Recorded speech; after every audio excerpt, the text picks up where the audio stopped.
Okay, hello everyone. Welcome and thank you for being here. We are about to start. We'll just allow a few seconds for more people to join us. Yes.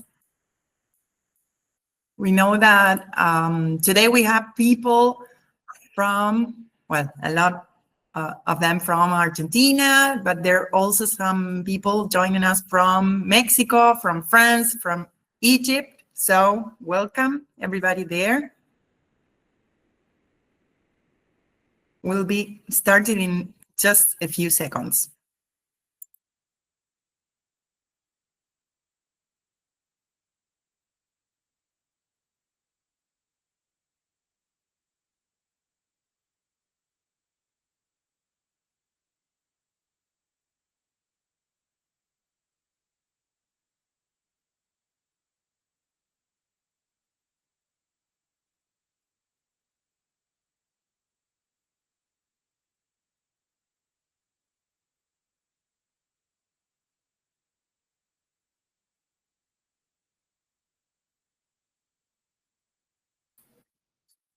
Okay, then people will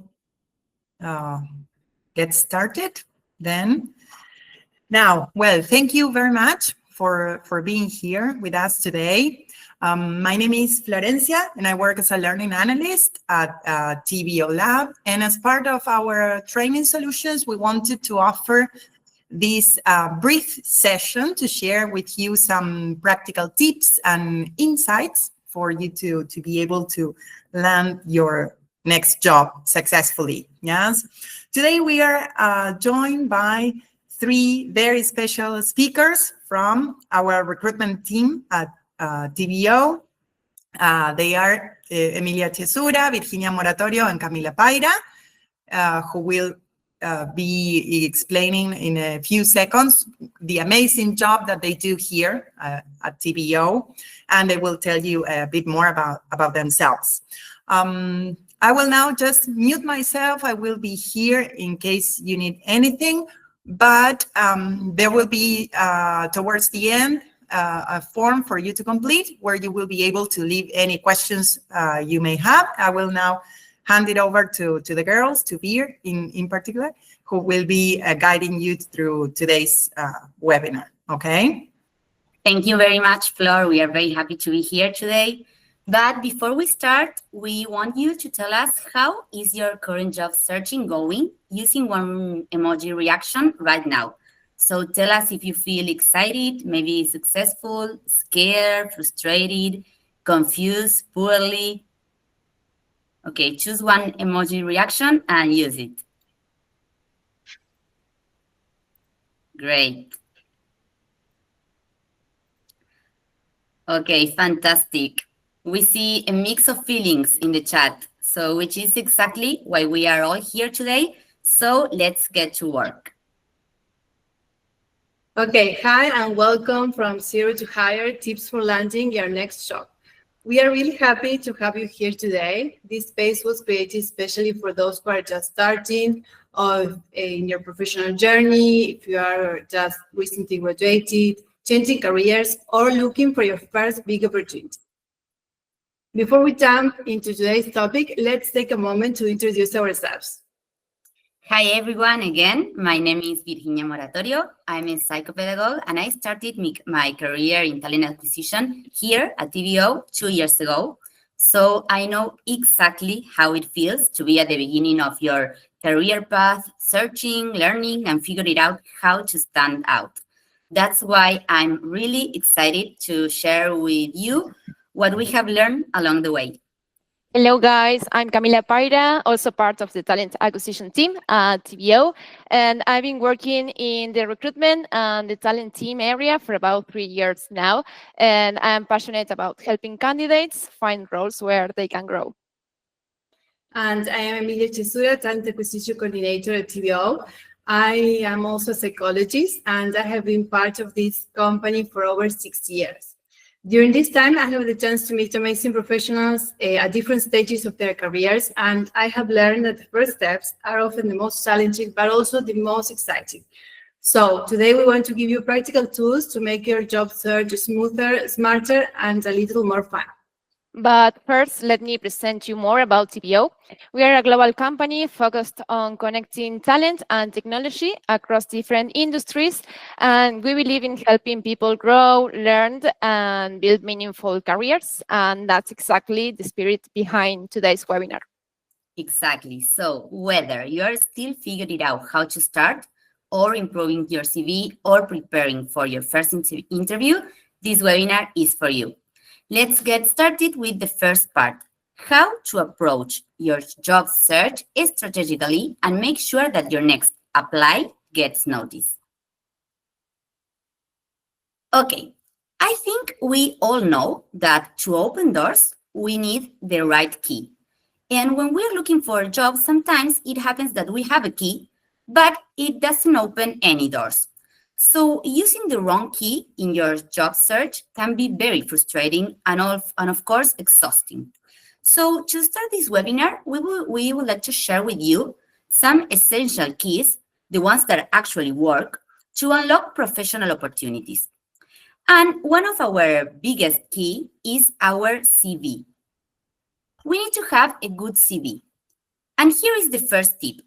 In today's jobs market, it's recommended to have 2 different CVs, depending on the position we are applying for. The information in both CVs is going to be very similar, but they're going to be very different versions.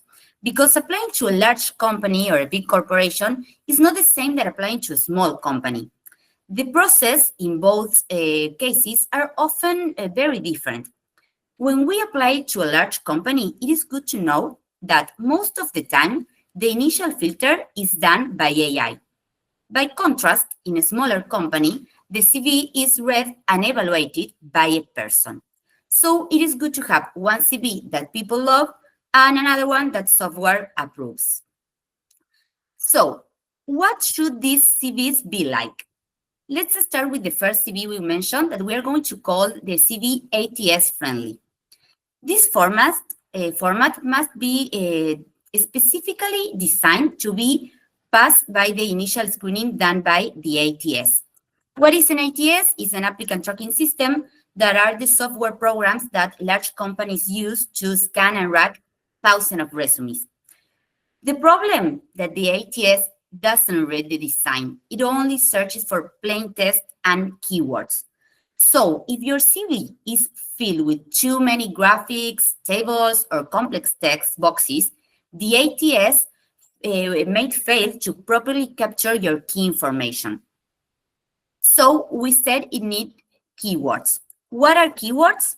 Keywords are the specific words or even phrases that directly matches job requirements and responsibilities listed in the job description. The ATS uses them as a checklist, and if it finds sufficient number of relevant keywords, your application is passed on to a human recruiter. So here we can see one example that is Anna's Martin CV that I would like to go through it. Have a look at the format. It needs to be totally simple and clean. Think it minimalist. Then there is the design that we recommend in this kind of CVs, avoiding photos, graphics, icons, and background colors. Just keep it black and white. Regarding its structure, it is good to use clear headlines like experience, education, and skills, avoiding complex columns or sidebars. Next, the content. The entire focus on this kind of CV is on mirroring the keywords from the job description. So if the job description says, for example, memo queue, you should write it exactly the same in your CV. Take a look here at Anna's CV where it says cactus, she wrote memo queue, exactly as she saw it on the job description. And finally, the tool. The ideal file type is a simple Word document or a PDF generated from a basic text document. So this is how an ATS-friendly CV should look like. We're going to share with you a take-home material with a template for this CV so you can easily build your own ATS-friendly CV. So this is one of the CVs we should have, but we said there was another one that we are going to call CV human-friendly.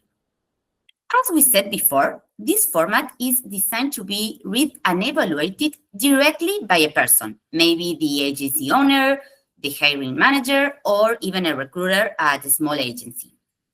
Its format should be more visual, more attractive, and well-designed. Here, in this kind of CVs, you can include skill level bars for software, maybe your photo, icons, and also a template with a splash of color. As regards the content, it is good to know that we still include keywords, but we can also add more soft skills, okay? For example, proactivity, curiosity, and that kind. And the final format can be a PDF designed in Canva, InDesign, or a similar creative program. As we take a look at an example, I would like to explain quickly the must-have elements in any CV. So here we have Anna's Martin CV, human-friendly, that of course needs to have first your name, that should be followed by your profession or the area where you're looking for a job. For example, Anna's Martin says localization project manager and legal translator. Then we should be, there should be a professional profile statement. At Anna's Martin CV, we have the About Me paragraph, which is a brief text highlighting your specialization and keywords. Of course, then you have education, qualification, and your work experience.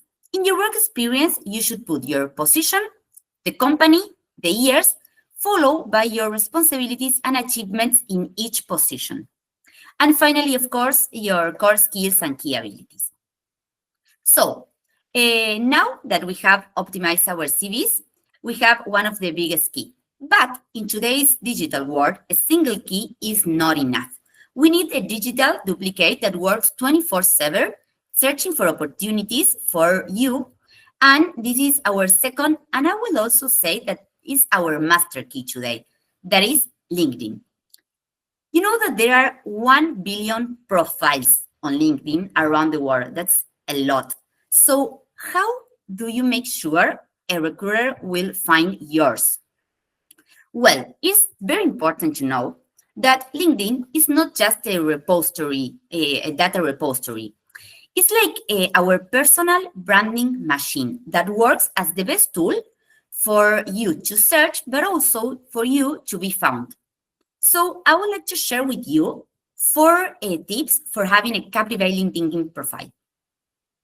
Tip number 1, your headline is key. So the headline is what is right after or right under your name in LinkedIn. And this is the first thing a recruiter sees. So don't just put, I don't know, maybe translation student. It's much better if you use the keyword that the recruiter will look for. For example, junior translator. Tip number 2, your photo and banner speaks. Use a professional and approachable photo profile. The banner, that is the background image, should not be the default one, because this we can use it to reinforce our specialization. For example, an image related to your medical or legal translation, because this instantly builds trust. Tip number 3, the About section needs a hook. This section is not a summary of your CV. This is your elevator pitch. So you should answer in this paragraph, what do you do? Who do you do it for? What problem do you solve? And here you can use the keywords from your CV to boost your profile visibility. And finally, tip number 4, get recommendations. Aim to get at least 3 recommendations, maybe from professors, project partners, or even an internship supervisor, because a recommendation works as an external validation of your works. So you can ask them to mention maybe your specific soft skills and technical abilities. So we have one of our biggest key, that is our CV, one of our master key, that is LinkedIn. And now Emi will take us deeper into the topic of job searching. So let me hand it over to her. Okay. Well, we have already learned from Vir how a recruiter works and what to look for when reviewing a profile. Now, let's look at the other sides of the process. How you can reach us recruiters for job opportunities you want to land. Well, first we know that job searching can feel overwhelming, but here's the good news. With the right keywords and by using the search tools effectively, the process can become much simpler and even enjoyable. Let's now look to the first part, that is how to get found. First, you have to know that LinkedIn is our main tool, but there are other different.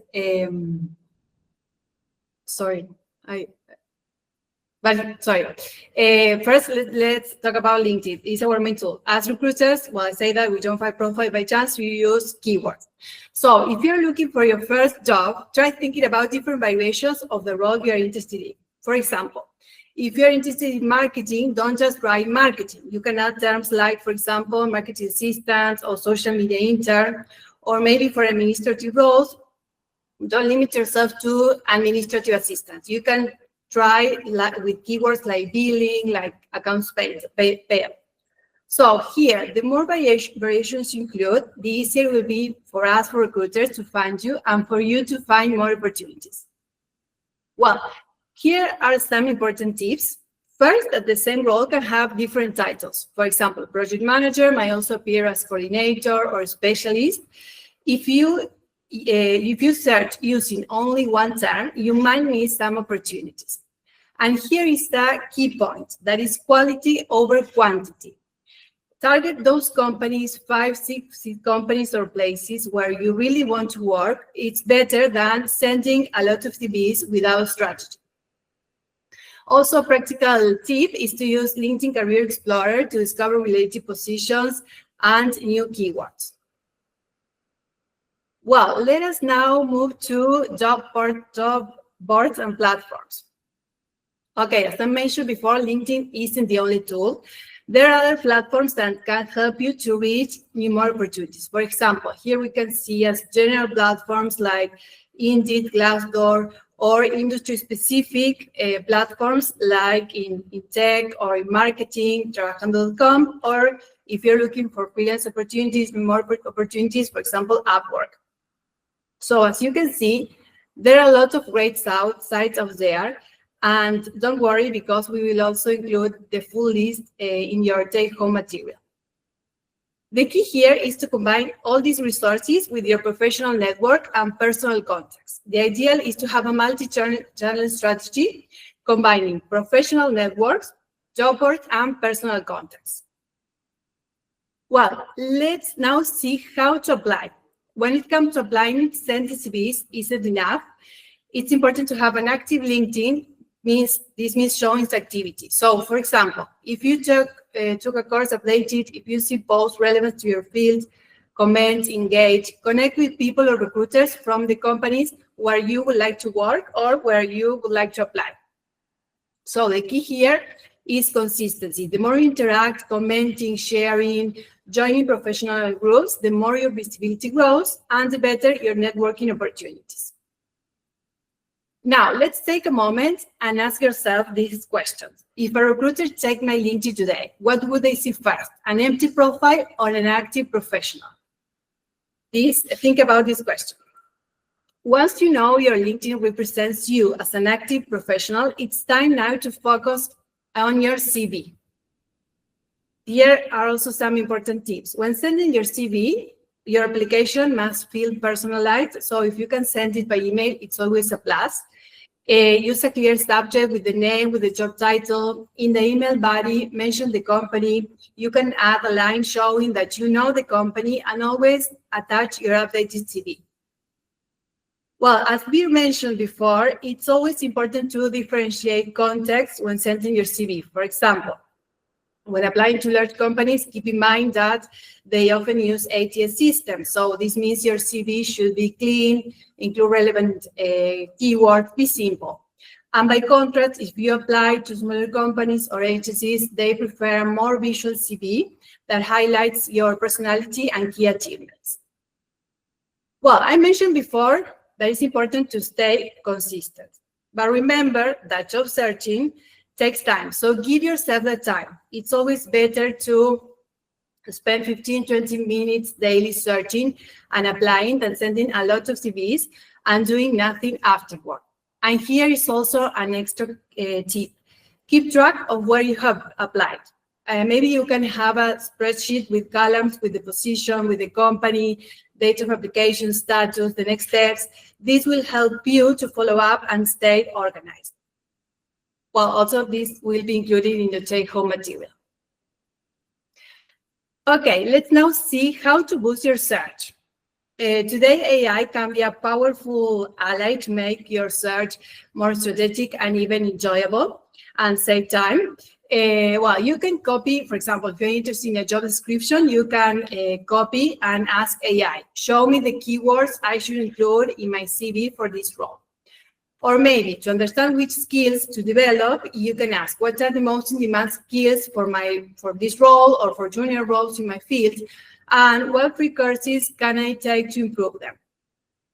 AI doesn't replace your work, but gives you clear information to adjust your search, CV, and messaging for each opportunity.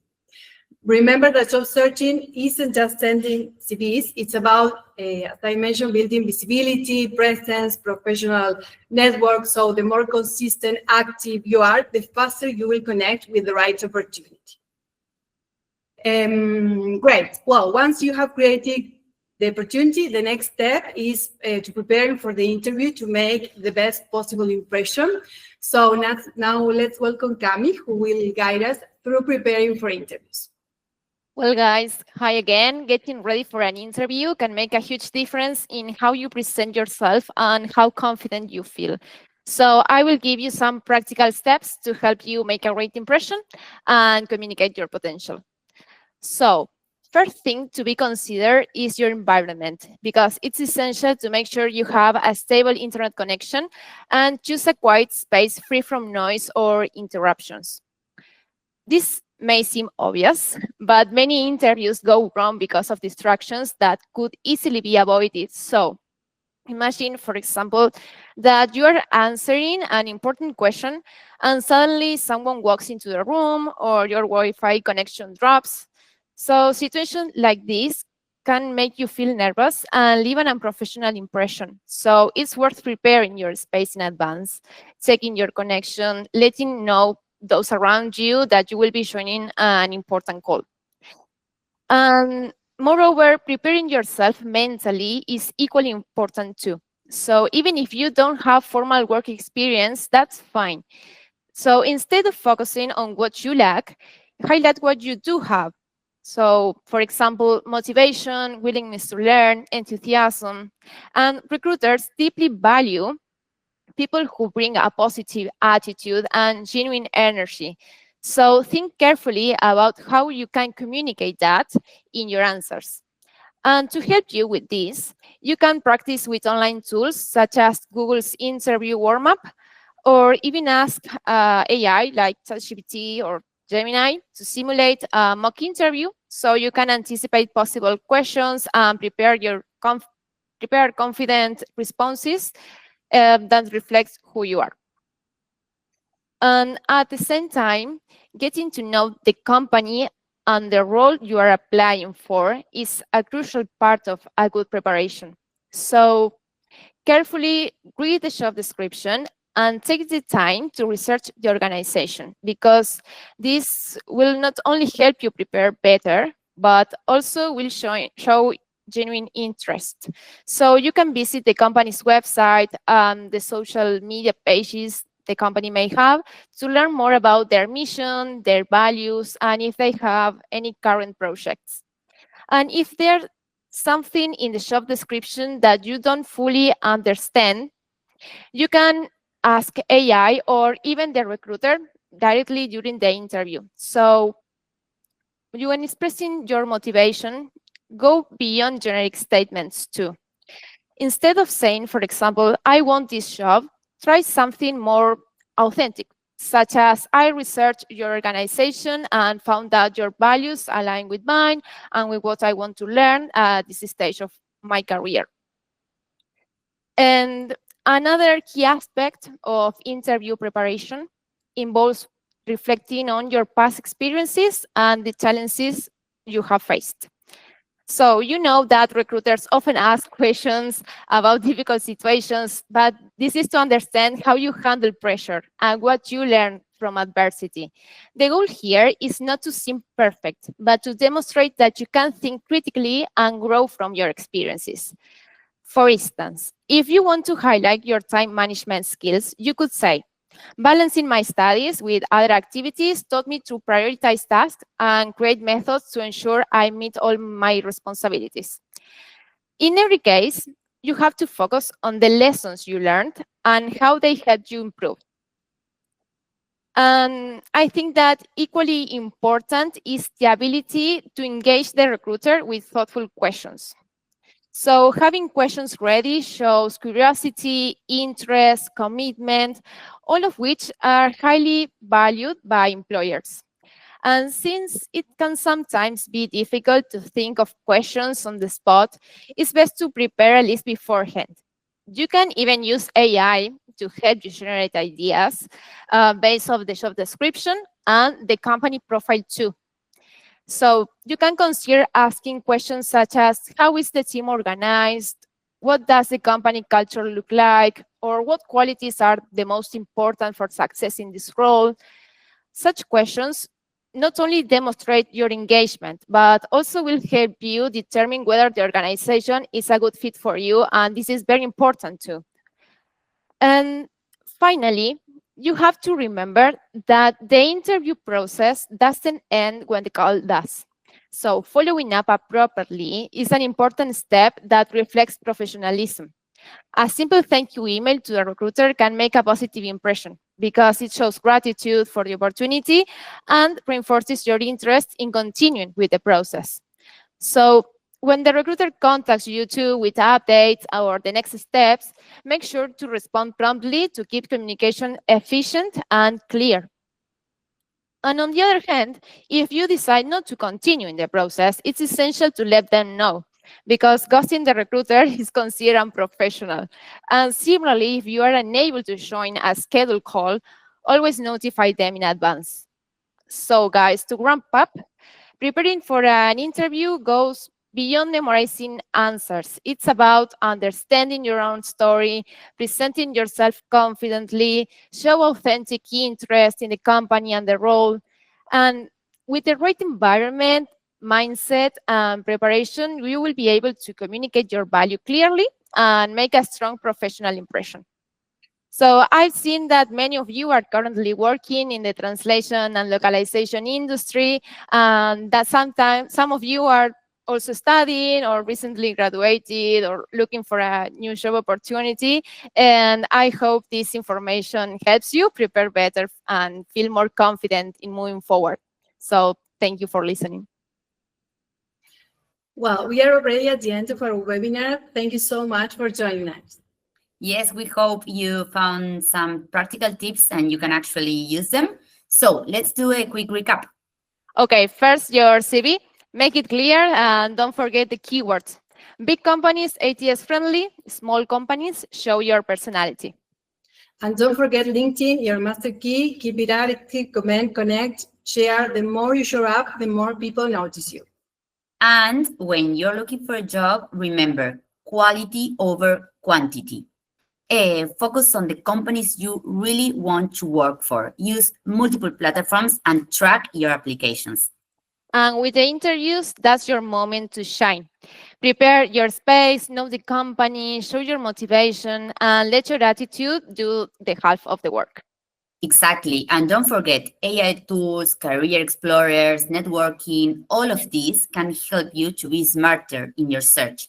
But remember, nothing replaces your effort and, of course, your personality.